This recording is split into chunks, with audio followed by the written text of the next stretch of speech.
Do you fear for your life, Bobi? What can I say? You have a young family.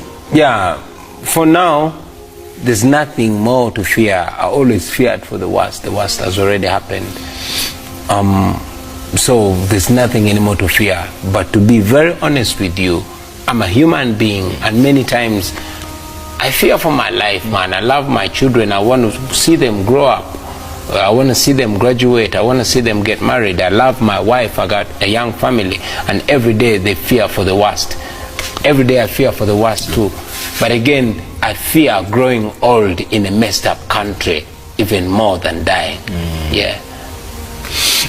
And the worst part is living with the fact that that phone call could come to your wife one of these days. That phone call that we all fear. Yeah. Does she caution you? Does your wife tell you, listen, honey, is this worth it? Well, my wife knows that it's worth it, because we are actually living a meaningless life. You know, it doesn't matter how much money you get. It doesn't matter how popular you get. If your people are not free, you are not free. Jeff, I come from the ghetto. You know, even though the common people raised me and gave me the opportunity to be in the studio talking to you right now, many of them are still stuck there, and they look at me as the only option of having their voice out there. So when I speak, and I'm not speaking for me, I'm speaking for the many people there, the millions and millions of people. Yes, indeed. That was Bobi Wine. The video is so emotional. That was Bobi Wine a couple of months when he was hosted and posed a question, or he was asked about his life. Does he fear for his life, his family and stuff regarding the political environment in Uganda or back in Uganda? And he responded in an emotional way, and indeed he said he does fear, but also fears to grow in a country where everything is messed. And then he went on to say that he fears for the worst, and the worst has happened. But the emotional question there was the question from the host asking whether his wife doesn't fear for that phone call everyone would have contemplated about, that phone call that, you know, Bobi is no longer alive or Bobi is no longer breathing.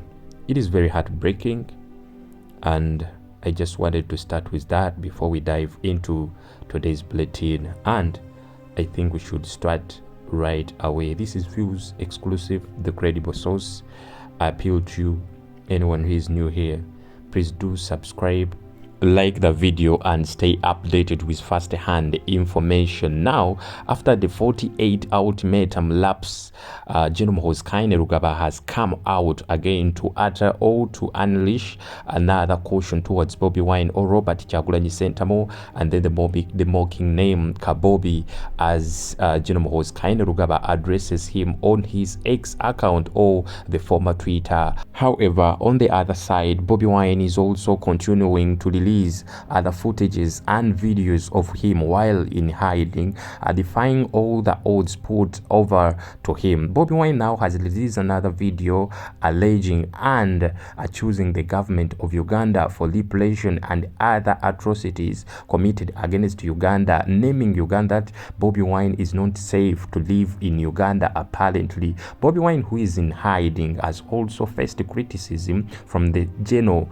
or the CDF of Uganda, Gen Muhoozi Kainerugaba, accusing him for destabilizing the country, and now Gen Muhoozi saying that the country is now peaceful and they have so far killed 30 noob terrorists. Gen Muhoozi Kainerugaba continues to assert that his orders stand with the force of the commander-in-chief of the state, who is the father, General Yoweri Kaguta Museveni, and goes on to threaten that from today and onwards that anyone who declares Robert Kyagulanyi Ssentamu or Bobi Wine as a political leader must be annulled. That are some of the tweets from Gen Muhoozi Kainerugaba, and then you can go on and see the next tweet is reading that whether Robert Kyagulanyi Ssentamu is in the country or not as a CDF, Gen Muhoozi Kainerugaba, in the interest of the national security and stuff. As you can see on the screen, that was Gen Muhoozi Kainerugaba. As we're going to be diving into the entire tweets of Gen Muhoozi Kainerugaba, allow me to give you this video of Bobi Wine, which is the latest from his hiding. And now in this video he goes on to accuse the general or the CDS of Uganda, Gen Muhoozi Kainerugaba, and the entire regime or the entire state or the entire government of Uganda. Now listen to Bobi Wine before we can come and share with you some ex and ministers of this government or the current government of Uganda, of Gen Yoweri Kaguta Museveni, also criticizing how Gen Museveni has handled issues of opposition and other affairs of the country. They are so tough. But watch this and then we come back. In Uganda, nobody is safe. In Uganda, in a country where there's no rule of law, in a country where a military general will consume their whiskey and wish somebody death and order for somebody's death, and that will happen. In a country where a military general who is the son of also the president of that country and, tortures people on camera, it's not safe. Nobody is safe. What do? Do we surrender and be slaughtered? No, we don't. We fight back.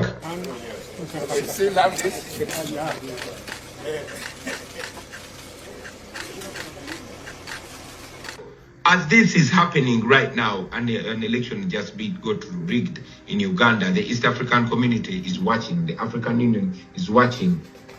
When a presidential candidate is threatened and a chief of defense forces, a head of the military, issues instructions to murder citizens and nobody speaks a word, it is disturbing.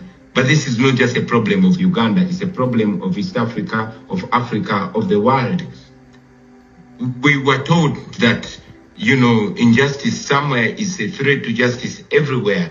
What happens in Uganda slowly started happening in Kenya, in Tanzania and other countries, and it will continue happening.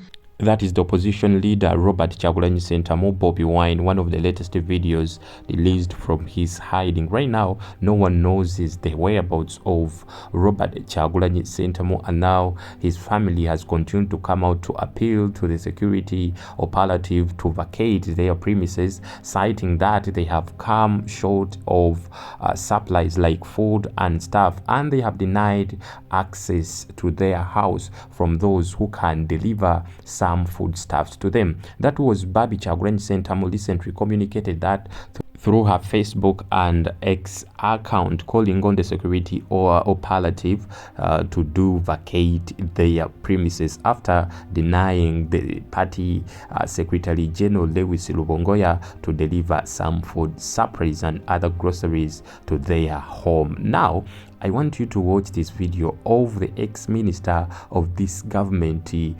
Honorable Miriam Matembe, shooting at Gen Yoweri Kaguta Museveni and his entire system, accusing them of repression, accusing them of that continued persecution of the opposition. Now, watch this video of Miriam Matembe before we can dive into Gen Muhoozi Kainerugaba last warning via his X account and other avenues. And I see President Museveni, the other day I listened to him. See this Kyagulanyi and his people who are funded by foreigners. They are evil. They don't know Uganda. I want to ask, who funds Museveni's government? People. I thought I would be very quiet and humble today. But my heart, my passion for this nation and its people, in the midst of being made fools, is what kills my heart. How? And then I saw her. If this opposition, they are disuniting Uganda, I want to ask her, what does multi-party political system mean? It means there is this alternative and there is this alternative. And both people are Ugandans and they love their country and they want to lead it. Now, why do they demonize? Why do they dehumanize? Why do they think that other Ugandans outside that NRM party are not Ugandans? Who funds? The foreigners fund I had always asked President Museveni, I said, so when you left, UPC 1980, when it reached the election, and Museveni ran to the bush, it was not him loving Uganda. It was the foreigners who were using him. So was it the foreigners who were using him? According to them, me, Miria, as a Ugandan, I cannot see what is good for Uganda. If I see what is good and it doesn't agree with NRM is saying, then it means I'm being funded by foreigners. I want clearly say, and without offending. Alright, that is Honorable Media Matembe, former Minister of Ethics here in Uganda and in the government of Gen Kaguta Museveni, criticizing his post over hypocrisy and then iron hand towards the opposition, citing multi-party politics, that whoever who allows multi-party politics in the country as it was introduced in Uganda some good years back, and now you have to leave all the prayers to enjoy all the privileges of multi-party, not to rule in a country as a single party system, yet it subscribed to multi-party politics. And then she goes on to question Gen Kaguta Museveni's statement he made lately in Rwachitula on his victory speech, that he had credible information that Bobi Wine, he was funded by the foreigners, and these foreigners bribed voters or gave the National Unity Platform money to go on bribing voters with 10,000 Ugandan shillings, of which Honorable Media Matembe is saying that Gen Kaguta Museveni is just an hypocritical person. Now you can guess why. He's citing that Gen Kaguta Museveni is the most funded man who is funded by foreigners, and now is arguing that it is Bobi Wine who is funded by foreigners. But for Gen Kaguta Museveni, Media Matembe is saying the guy is just lying at him. So of course he's the most funded president, funded by the foreigners, of which he's accusing that these foreigners are funding the opposition. Remember, these were allegations made by the newly elected president of Uganda, Gen Muhoozi, Gen Kaguta Museveni. Now, very many questions have been drawn into people's mind, and very many bulletin and newspapers put up questions whether Gen Muhoozi is ready to take on the seat of the father or to inherit the father once opportunity shows. Now we dive into Gen Muhoozi's recent interviews with the press and other reporters, asking him if at all he has interest of contesting or joining politics later if at all his father retires. Now we have Gen Muhoozi addressing the same. Listen before we can continue. And finally to a fully fledged fighting force. With its disposition towards restoring sanity in the volatile Great Lakes and the restive Horn of Africa enclave, the Special Forces Command continues to grow in combat experience. Our work with regards to infrastructure development, which we have achieved a lot in the time I was in command. We have done a lot to tackle issues like improving accommodation, improving training facilities. So that's a big achievement. However, critics believe Kainerugab's military trajectory is not by accident, but by design.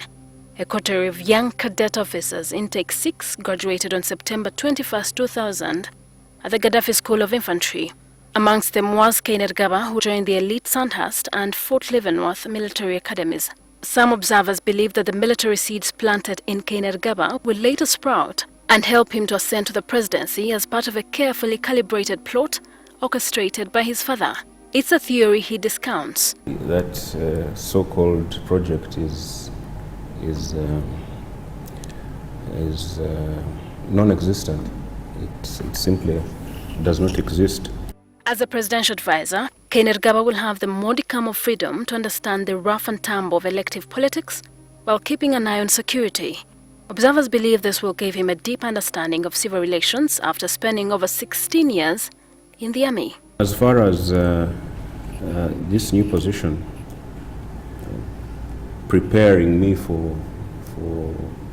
politics. I think that's what you're trying to say. I don't think that's the case, because I know, and most people know, the path to politics. It's different from the one I'm on right now. So if I retired and went and stood in my constituency, then you'd say, okay, now he is now taking on a political career. But this is far from that. I'm still within the national security framework of the country. Would you consider joining politics, elective or otherwise? Right now, that's not on my radar at all, as I said before, because we're looking at other tasks. I'm going to be focused on my new job, my new role.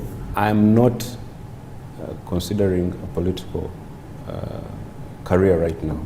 A viewer will say you're not considering it right now, but you could consider it.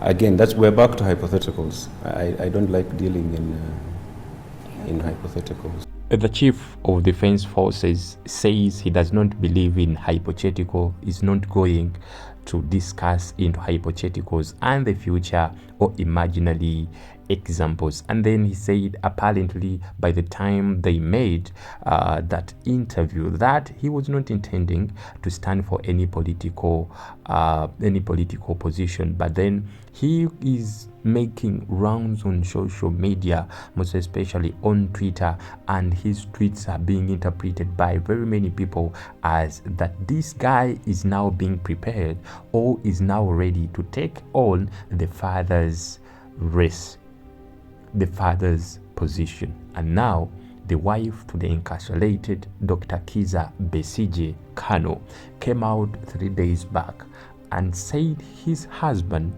Dr. Kano Kizza Besigye, is in prison because he knows the plot of Gen Muhoozi to rule with his son Gen Muhoozi Kainerugaba this apparent term. And that is why Dr. Kano Besigye cannot be released, because he does not believe in that and does not agree with that, according to Winnie Byanyima, the wife to the imprisoned or jailed veteran politician Dr. Kano Kizza Besigye. And now, allow me to put this across. Allow me to say that whoever who wants quality education from senior 1 to senior 6, registration is in progress, and then Xavier High School Chiboga is the answer. Contact them. Their contacts are subsequent to this. Please, if you want quality education, if you want students to grow up morally upright when it comes to discipline, please choose Xavier High School Chiboga.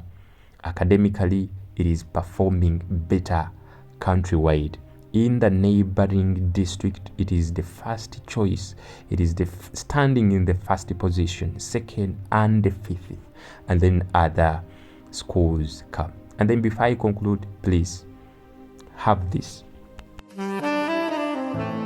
Welcome to Xavier High School, located in Chiboga Town Council near Lufla Zone. At Xavier High School, we build brains together with character to enable the future competence of our students. We've been leading in academics performances since 2015 to date within Chiboga and neighboring districts. We provide a balanced and high-quality education that matches with today's dynamic world. We offer both O and A-level studies in sciences and arts, and a UNEB center number with us state-of-art facilities which include a well-stocked library, a fully equipped computer lab, and a cutting-edge science laboratory to enable them be competent in today's science and digital era. Good and health feeding, a guaranteed 24/7 security team to ensure safety of every student. We as well offer DIT vocational courses like shoemaking, hairdressing, domestic electricity, media and journalism, and many others. We are your child's #1 academic destination. For more, contact us +256 788 964 777 or 0752 305 331, or visit our website at www.saviourhighschool.com. Savior High School.